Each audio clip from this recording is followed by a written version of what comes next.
welcome back to my channel. If you're new here, my name is Joey.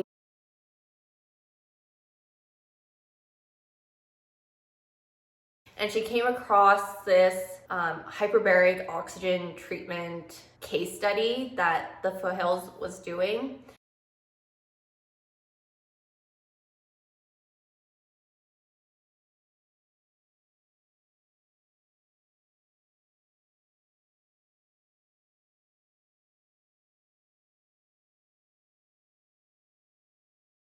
I would be there for I believe it was about 3 hours in the chamber every single day. And I did this for months on end. Thankfully, they had a TV outside.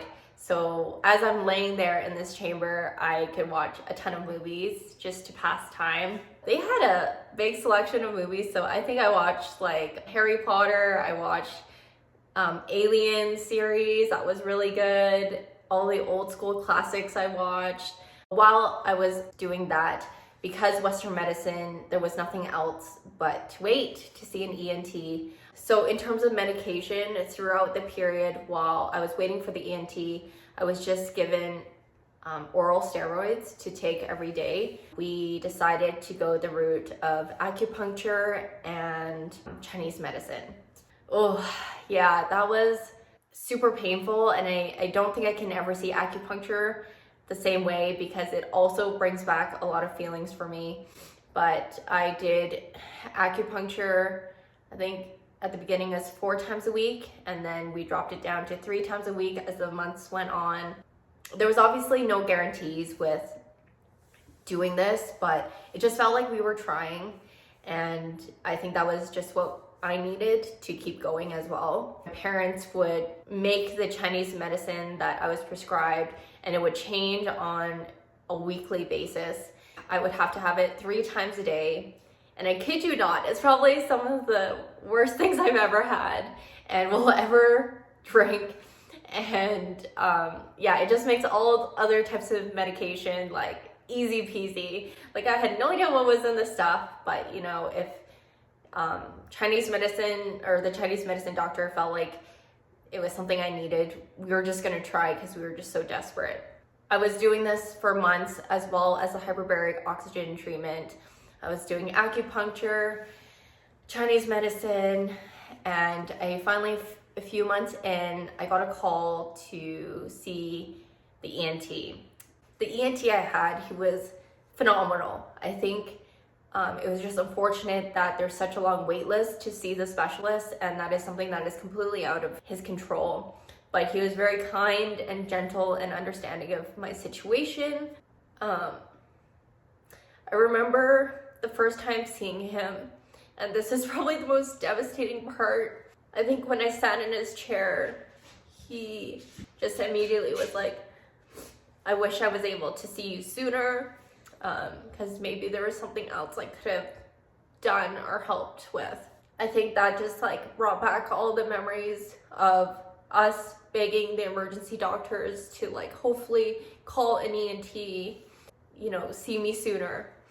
But unfortunately that didn't happen, and at that point there was not much that my ENT could do in terms of treatment and Western medicine. It was clearly past the time where he felt like there would be much or any recovery from my hearing.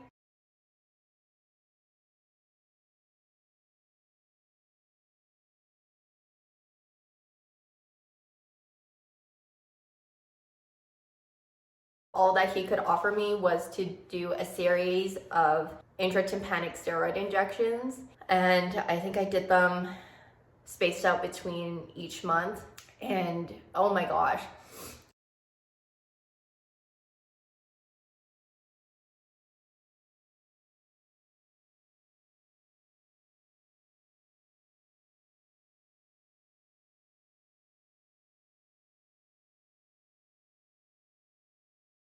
And they pierce through your eardrum and allow that steroid to be localized in the ear. That was probably the most painful pain I've ever experienced. I remember the first time he did it, I squealed, actually squealed so loud. This pain was inside my head. It was such a sharp pain that like I didn't know how to handle it, and the only thing I could do was just cry while he was doing it. So that was not the greatest. And after every single injection, we would do another hearing test to monitor to see if there were any changes. And I think by the end of doing the series of injections, on both ends, the ENT and us agreed that that was probably it. There was nothing else that can be done. I think at that point, I felt like I exhausted all my options. I was also extremely exhausted and fatigued because there was no significant change in my hearing. I think we would just stop there. I was like, I think we've tried everything and I'm very exhausted. And I felt like I just had to deal with the new me with this hearing loss. Yeah, so that was basically what happened. And from then on, it was just a lot of highs and lows with my self-esteem and just daily struggles. You know, now that we are 6-7 years out, I've come a long way, and there are various coping mechanisms that I have and tools to help me navigate the world, basically. One of the things I quickly learned was lip reading, and it's something that came very naturally. It was almost like your senses are trying to compensate for what's missing, and it's something that I'll always have to rely on. I have a cross and a hearing aid, which is just in here, just kind of looks like this. I'm not going to take it out or anything. So basically what a cross device is it picks up sound from my left ear and will transmit it to my right. And it's not 100%. It is sometimes difficult to even train your brain to figure out, you know, which sound is from the left and which sound is from the right.